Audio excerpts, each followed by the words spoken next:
എല്ലാവർക്കും നമസ്കാരം. ഇന്നത്തെ നമ്മുടെ വീഡിയോയിൽ ഷെയർ ചെയ്യുന്നത് ചീസി എഗ് ഓംലെറ്റിൻ്റെ റെസിപ്പിയാണ്. നല്ല ഹെൽത്തി ആയിട്ടും ടേസ്റ്റി ആയിട്ടുള്ള ഈ ഒരു റെസിപ്പി എങ്ങനെയാണ് ചെയ്തെടുക്കുന്നത് നോക്കിയാലോ. ഓംലെറ്റിനായിട്ട് ഞാനിവിടെ 3 മുട്ടയാണ് എടുക്കുന്നത്. നമ്മുടെ ആവശ്യത്തിനനുസരിച്ച് മുട്ടയുടെ എണ്ണം കൂട്ടോ കുറയ്ക്കുകയോ ഒക്കെ ചെയ്യാം കേട്ടോ. മുട്ട ചേർത്തതിന് ശേഷം നമുക്കിതിലോട്ട് ഒരു 1/4 ടീസ്പൂൺ അളവിൽ ഉപ്പ് ചേർത്ത് കൊടുക്കാം. 1/4 ടീസ്പൂൺ അളവിൽ തന്നെ കുരുമുളക് പൊടി ചേർത്ത് കൊടുക്കാം. ഒരു സവാള ചെറുതായിട്ട് ചോപ്പ് ചെയ്ത് ചേർത്ത് കൊടുക്കാം. ഇതിൻ്റെ കൂടെ ക്യാപ്സിക്കം ചെറുതായിട്ട് ചോപ്പ് ചെയ്ത് ചേർത്ത് കൊടുക്കുന്നുണ്ട്. ഒരു 4 ടേബിൾ സ്പൂൺ അളവിൽ ചേർത്ത് കൊടുക്കാം. അതിനുശേഷം ഇതെല്ലാം കൂടി നന്നായിട്ടൊന്ന് മിക്സ് ചെയ്തിട്ട് മാറ്റി വെച്ചേക്കാം. ഇനി നമുക്കൊരു പാൻ എടുത്ത് ചൂടാകുന്ന സമയത്ത് ഇതിലേക്ക് 1 മുതൽ 1.5 ടേബിൾ സ്പൂൺ വരെ ഓയിൽ ചേർത്ത് കൊടുക്കാം. സൺഫ്ലവർ ഓയിലോ ഒലീവ് ഓയിലോ അല്ലെങ്കിൽ ബട്ടർ ആയാലും കുഴപ്പമില്ല. ഓയിലൊക്കെ ഒന്ന് ചൂടായി വരുന്ന സമയത്ത് ഇതിലേക്ക് കുറച്ച് ക്യാപ്സിക്കം ഇതുപോലെ നീളത്തിലോ വട്ടത്തിലോ ഒക്കെ കട്ട് ചെയ്തിട്ട് ചേർത്ത് കൊടുക്കാം. കൂടെ തന്നെ ഒരു തക്കാളിയുടെ പാതിയും കൂടെ ഞാൻ ചേർത്ത് കൊടുക്കുന്നുണ്ട്. അതിനുശേഷം ഇതിലേക്ക് ഒരു 1/4 ടീസ്പൂണിൽ താഴെ വളരെ കുറച്ച് മാത്രം ഉപ്പും അതുപോലെ തന്നെ കുരുമുളക് പൊടിയും കൂടെ ചേർത്ത് കൊടുക്കാം. ഫ്ലെയിം ഒന്ന് മീഡിയത്തിലാക്കിയിട്ട് ഈ ക്യാപ്സിക്കവും തക്കാളിയൊക്കെ ഒന്ന് സോഫ്റ്റായി വരുന്നവരെ നമുക്ക് ജസ്റ്റ് ഒന്ന് വഴറ്റി കൊടുക്കാം. 1 മിനിറ്റ് നേരം വഴറ്റിയതിന് ശേഷം നന്നായിട്ടൊന്ന് സ്പ്രെഡ് ചെയ്തിട്ട് കൊടുക്കാം. കൂടിക്കിടക്കാതെ എല്ലാം നന്നായിട്ടൊന്ന് സ്പ്രെഡ് ചെയ്തിട്ട് ഇട്ട് കൊടുക്കാം.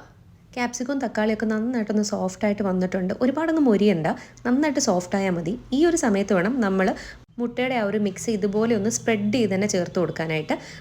സ്പ്രെഡ് ആയിട്ടില്ല എങ്കിൽ സ്പൂൺ വെച്ചിട്ട് ഇതുപോലെ ഒന്ന് സ്പ്രെഡ് ചെയ്ത് കൊടുത്താൽ മതി. ഒരു ഓംലെറ്റ് ഉണ്ടാക്കുന്ന സമയത്ത് നമ്മൾ ഫ്ലെയിം എപ്പോഴും മീഡിയം ടു ലോയിൽ തന്നെ വെച്ചിരിക്കണം. ഫ്ലെയിം ഒരിക്കലും കൂട്ടി വെച്ചിട്ട് ഈ ഒരു ഓംലെറ്റ് ചെയ്യാൻ നിൽക്കരുത്. അങ്ങനെയാണെന്നുണ്ടെങ്കിൽ നന്നായിട്ട് കുക്ക് ആവത്തില്ല. ഇനി നമുക്കിതൊന്ന് അടച്ച് വെച്ചിട്ട് 1 മിനിറ്റ് നേരം ഒന്ന് കുക്ക് ചെയ്തെടുക്കാം. ഏകദേശം 1 മിനിറ്റ് ആകുമ്പോൾ നമുക്ക് തുറന്ന് നോക്കാം.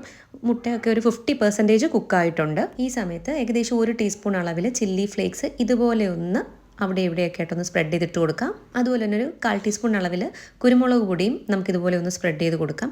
ഇനിയാണ് നമ്മൾ മെയിനായിട്ടുള്ള ഇൻഗ്രീഡിയൻറ്റ് ചേർത്ത് കൊടുക്കുന്നത്. ഇത് ചീസിൻ്റെ സ്ലൈസസ് ആണ്. അത് ഞാൻ ഒന്നും കൂടി ചെറുതായിട്ട് കട്ട് ചെയ്തിട്ട് ഇതിന് മുകളിലായിട്ട് ചേർത്ത് കൊടുക്കുകയാണ്. അപ്പോൾ നമ്മുടെ ഇഷ്ടത്തിന് ചീസ് കുറച്ചധികം ചീസി ആയിരിക്കണം എന്നുണ്ടെങ്കിൽ നമുക്ക് ഇഷ്ടത്തിന് കൂട്ടോ കുറയ്ക്കോ ഒക്കെ ചെയ്യാം കേട്ടോ. ചീസ് ചേർത്തിട്ട് അതിന് ടോപ്പിലായിട്ട് നമുക്ക് കുറച്ചും കൂടെ ചില്ലി ഫ്ലേക്സ് ഇതുപോലെ ഒന്ന് സ്പ്രെഡ് ചെയ്തിട്ട് കൊടുക്കാം.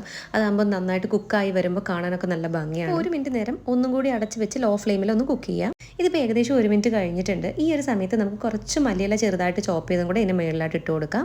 അപ്പോൾ ഇത്രയേ ഉള്ളൂ, നമ്മൾ ടേസ്റ്റി ആയിട്ടുള്ള ചീസി എഗ് ഓംലെറ്റ് ഇവിടെ റെഡി ആയിട്ടുണ്ട്. ഇത് ചൂടോട് കൂടി തന്നെ സെർവ് ചെയ്യുക. അപ്പോൾ ഈ റെസിപ്പി എല്ലാവർക്കും ഇഷ്ടപ്പെട്ടെന്ന് വിചാരിക്കുകയാണ്. ഇഷ്ടപ്പെട്ടിട്ടുണ്ടെങ്കിൽ നമ്മുടെ ചാനൽ ഒന്ന് സബ്സ്ക്രൈബ് ചെയ്തേക്കുക. തൊട്ടടുത്ത് കാണുന്ന ബെല്ലൈക്കൺ കൂടി എനേബിൾ ചെയ്താൽ ഞാൻ പുതിയ വീഡിയോ ഇടുമ്പോൾ നിങ്ങൾക്ക് അപ്ഡേറ്റ്സ് ഒക്കെ കിട്ടത്തുള്ളൂ. പുതിയൊരു വീഡിയോ ആയിട്ട് ഉടനെ തന്നെ കാണാം. താങ്ക്